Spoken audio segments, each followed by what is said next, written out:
What's going on, guys? Ben Brewster here at TradeAthletics.com. We get a lot of requests of people wanting to see kind of how the remote training programming comes together, a sample program, just kind of all the different pieces, how they interact. Obviously, there's a lot more that goes into the coaching process than just the sets and reps on a throwing drill or on a lifting exercise, or on nutrition goal or macro or anything like that. But I just want to kind of give an overview, a visual of kind of a sample program without obviously giving too much. So that being said, this is the profile tab on the program. So this is kind of the dashboard that really summarizes a lot of the initial metrics during the intake process. So as you can see, we have kind of some athlete information up here, velocity profile, some basic numbers, a number of strength metrics that we look for. Obviously, we're giving kind of ratings and percentiles for each of these metrics, whether it's a strength metric like a hex deadlift 5 rep max, or it's a power metric. Again, we're trying to gather this data in a bunch of different planes: upper body, lower body power, upper body, lower body strength. You can see there's different rotational metrics like the med ball shot put. We have some lower body sagittal power metrics like a broad jump and a vertical jump. So we try to integrate a number of different things and just kind of get an overview of, hey, are there any major glaring weaknesses, deficiencies, and how does the athlete stack up on all of these relative to athletes of their level. And so this is actually roughly taken from one of the big leaguers that I work with. He's a hard thrower. He's been up to 99. Kind of fudged a few things, took his name out of this, but again, just gives you an idea of kind of how that works. But same thing, we're looking at their mechanics head to toe, start to finish, and we're trying to identify, hey, through this entire kinetic chain, what are the checkpoints that we're trying to ideally see? What are the common principles between high-level throwers, between hard throwers? Now, it doesn't mean everyone has to throw exactly the same, but there are common principles. And so you'll see we kind of separated back leg, pelvis, torso. There are other companies, other coaches that do something similar to this. This is kind of how we define the important checkpoints in delivery. But again, there are 100-mile-an-hour throwers that don't have necessarily perfect mechanics. So I've cleared out a few of these, but again, you can see, comes out of drive early. Do the hips clear into landing? Are they rotating down into landing versus spinning open into landing?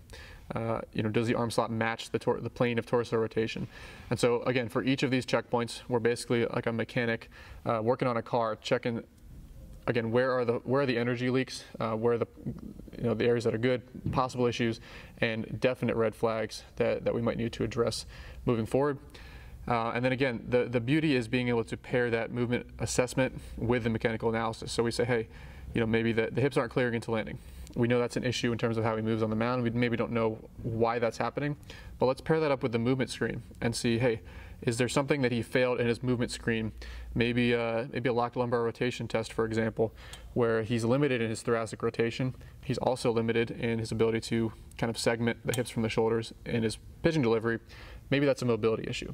Now, it's not always a mobility issue. A lot of throwing-related issues are more of a motor patterning issue, maybe a stability issue. So the next tab is the throwing tab, and this is where we house all of our different drill routines. The main thing for us is that we're trying to, again, we've already identified at this point their movement inefficiencies, both in their screen and also in their mechanical analysis. So the idea for us is try to build out a drill prescription or a movement and throwing prescription that's going to specifically target whatever those issues are. So it's not one of those things where everybody has the exact same drill progression, the exact same mechanical cues, the exact same things that we're working on.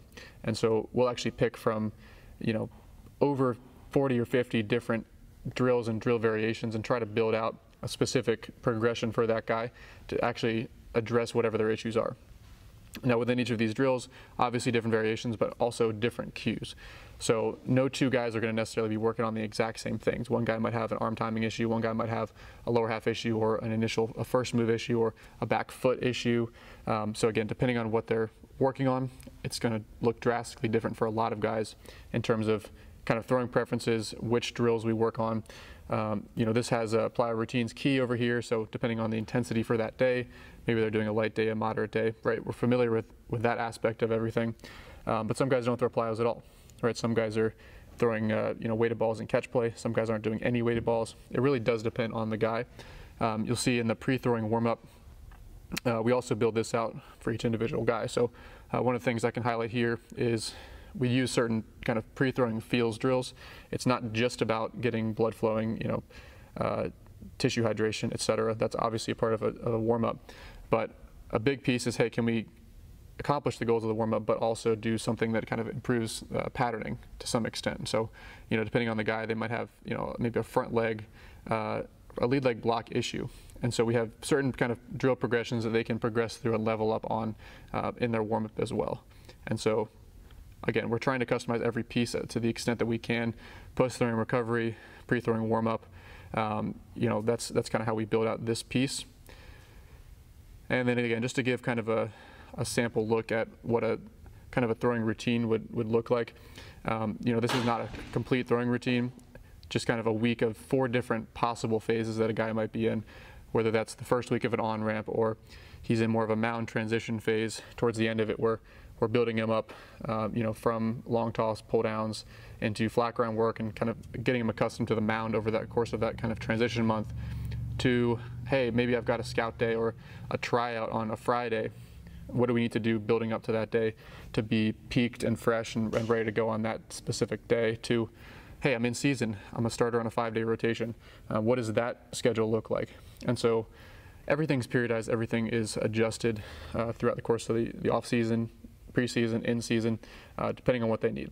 If they're a guy who's responding well to overweight balls, they might be in an overweight emphasis mound phase or pull down phase, or maybe not do pull downs at all. So it really does all depend on the specific month that they're in and on, again, exactly what they need. Some guys aren't throwing weighted balls at all. Some guys are spending a lot more time on the mound. Some guys we deload for longer. Some guys we deload for a much shorter period of time. But again, just giving an overview of what that throwing portion of the program looks like.